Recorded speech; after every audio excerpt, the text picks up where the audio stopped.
L'autre jour, il y a une cliente que j'accompagne qui me dit qu'elle a trop de charge mentale et qu'elle veut changer de stratégie de boîte. Alors en regardant de plus près, je me suis rendu compte qu'en fait, c'était pas une bonne idée de changer de stratégie de boîte, mais plutôt d'essayer de réorganiser toute l'organisation pour vraiment se concentrer sur ce qui fonctionnait versus tout ce qui lui crée du bruit. Son problème, je l'ai déjà vu plein de fois, c'est pas juste elle, c'est beaucoup d'entrepreneurs. Ils ont beaucoup de sollicitations, des stratégies dans tous les sens, des outils, des to-do, des notifications, des onglets dans tous les sens. Moi, je sais pas comment ils font. Ce qu'il faut comprendre, c'est que le cerveau, il est pas fait pour retenir des infos, mais vraiment fait pour générer des idées. Alors évidemment, on retient des choses, mais ça, c'est au détriment de notre santé. Ça s'appelle de la charge mentale, tout simplement. Et la charge mentale, contrairement à ce qu'on peut penser, elle vient pas que du boulot, elle vient également de la vie personnelle. Donc évidemment, il y a tous les trucs que tu vas dire à tes collaborateurs, tous les projets que tu as en tête, toutes les choses que tes clients t'ont dit pour améliorer ton produit, etc.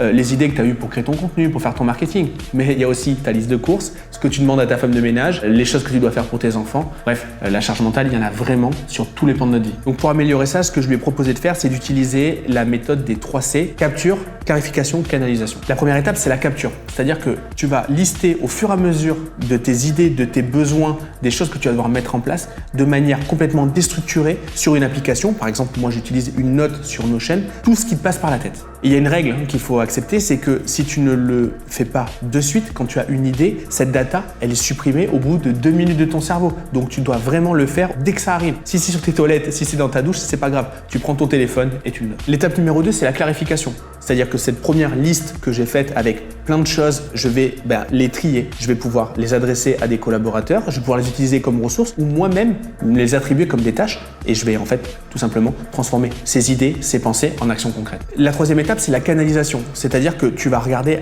a posteriori où est-ce que vont ces tâches-là. Soit elles créent du cash et dans ce cas-là, tu as une catégorie pour faire du cash, soit elles t'aident dans la livraison, soit elles t'aident dans la structuration de ton projet. Une fois que tu as assez de tâches qui ont popé dans ces catégories-là, tu vas améliorer tes process, ce qui va te permettre de pouvoir anticiper, le mettre dans des agendas, le mettre dans des tâches récurrentes. Et donc, tu structures ta boîte de manière pérenne. Tu n'es plus en réaction, mais tu es en anticipation de ces tâches-là.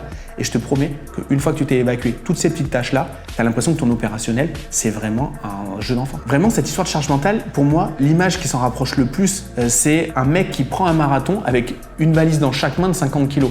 Alors, je suis pas marathonien, mais je pense que c'est pas le meilleur setup.